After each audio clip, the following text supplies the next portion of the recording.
Good morning, students. This is session 3 of 7th Standard History. Lesson 2 Emergence of New Kingdoms in North India.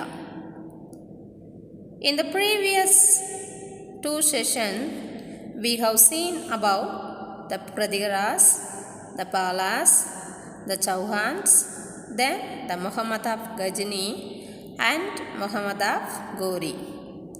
Today, we are going to see about the art and architecture of the Rajputs. The contribution of Rajputs to art and architecture.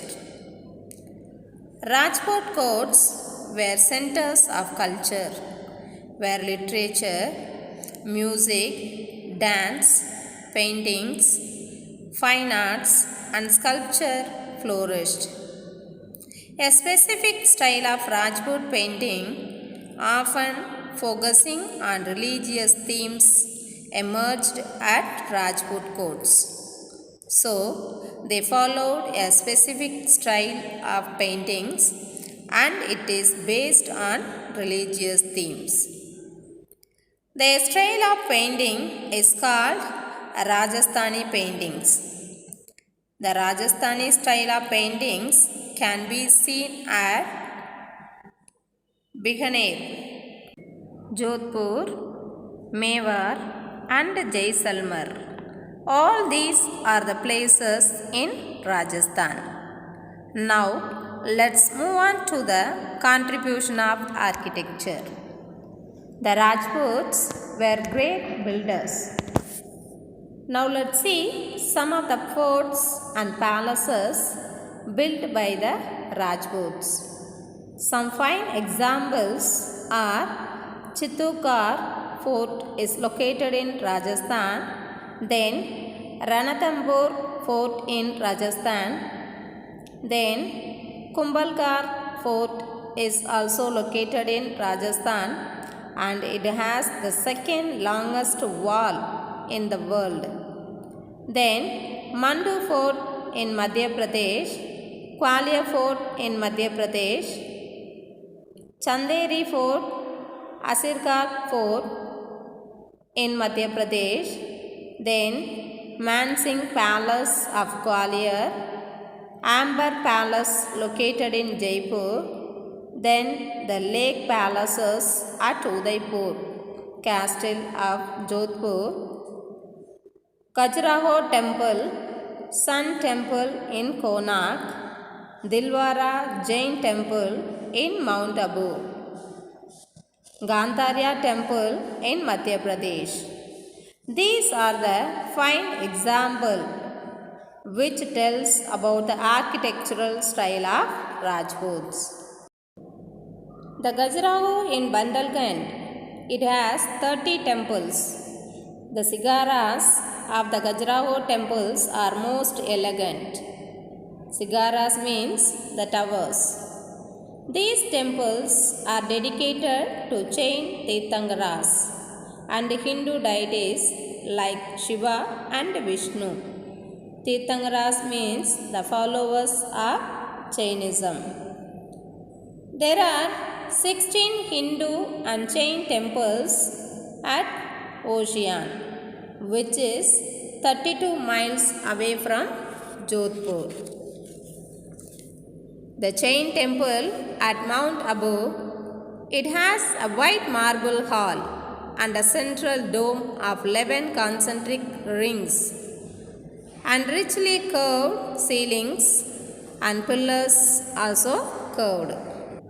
So, Dilwara temple, it has a white marble hall and a central dome of 11 concentric rings and richly curved ceilings.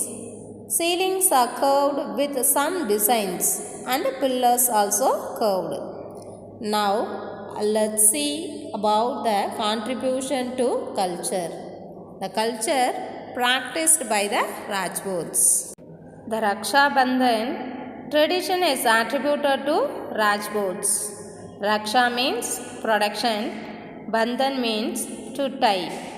It is a festival that celebrates brotherhood and love. It is believed that if a woman ties a rakhi around the wrist of male members, it means they are treating them like brothers. Such men are placed under an obligation to protect them. So children, Raksha Bandhan means a woman ties a rakhi around the wrist of the male members. It means they are treating them like brothers.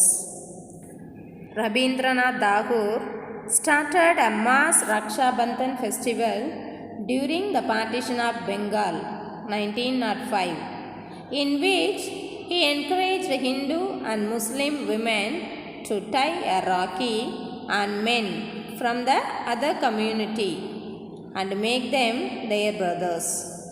The exercise was designed to counter British efforts to create a divide between Hindus and Muslims.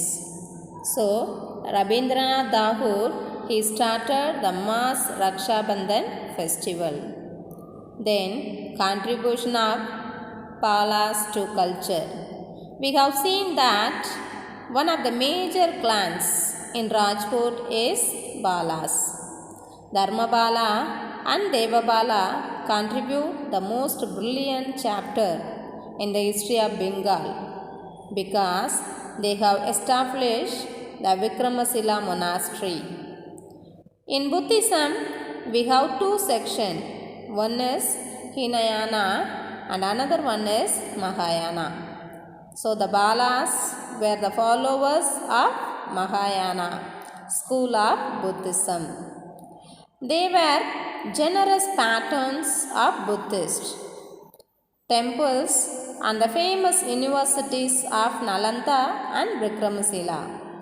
So the Bala rulers, that is the Dharmabala and the Devabala, contributed a lot of wealth for establishing the Buddhist monasteries.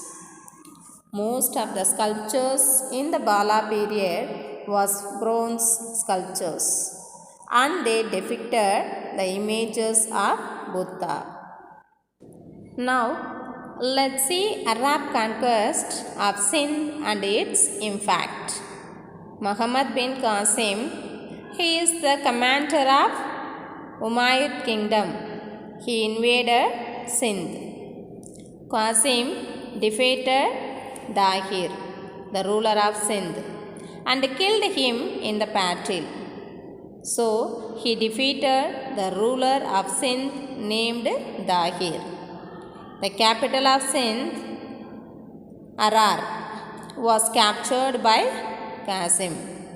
Then, Qasim extended his conquest further into Multan. Multan is a place in Pakistan. But soon, Qasim was recalled to Arabia.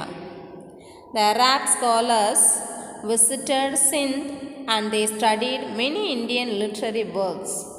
They translated many Sanskrit books based on astronomy, philosophy, and mathematics, and also medicine into Arabic.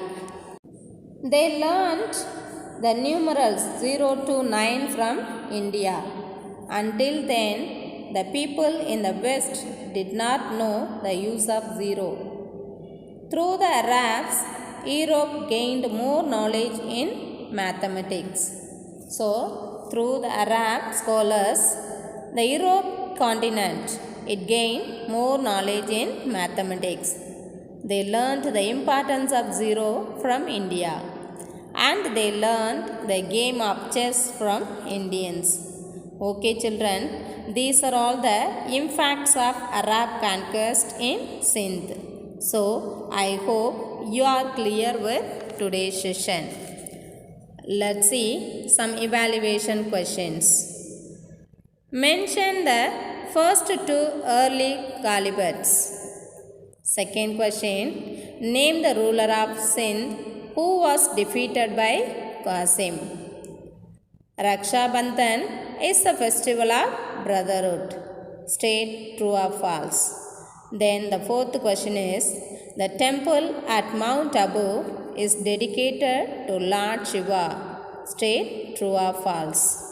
Then the Khajuraho is located at which state? Children, with this session, the second unit, that is, the emergence of new kingdom in North India, is completed. Thank you.